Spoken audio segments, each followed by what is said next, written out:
Sangalaki punya keunikan juga, dia sebagai tempat penyu bertelur ya. Kami kebetulan ketika di sana kami menyaksikan bagaimana tuke penyu-penyu kecil itu mulai menetas.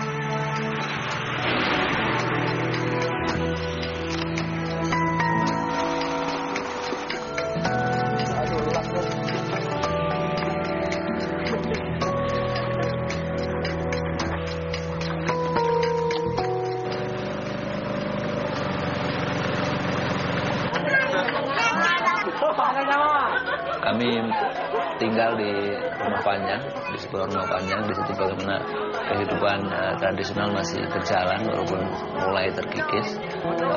Bagaimana mereka punya tradisi untuk bercerita, mereka punya tradisi minum anggur dari beras ya, yang bisa bikin mabuk. Kemudian kerajinan menganyam bambu, kerajinan kain dan segala macam masih dilakukan di rumah panjang itu.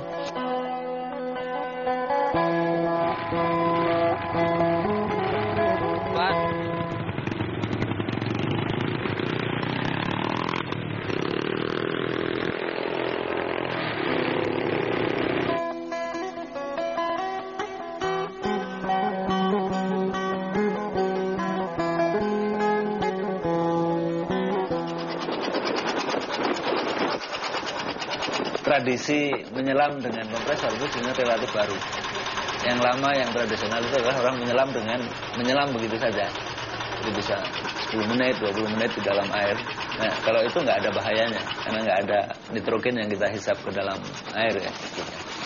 Dan di banyak pulau-pulau kita mendengar cerita apa yang disebut janda kompresor.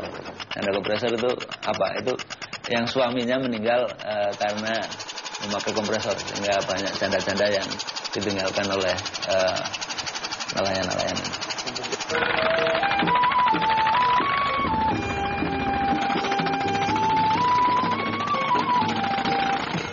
Dan salah satu pulau di Takamulirate namanya Pulau Rajuni. Sebenarnya ini sangat terkenal. Di situ produsen ikan.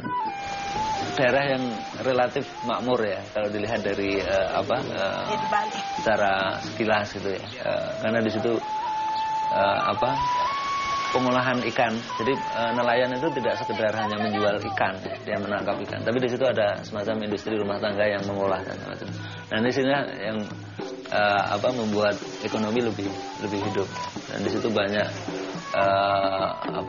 nelayan di situ yang berhaji, yang menunjukkan tingkat ekonomi mereka cukup tinggi.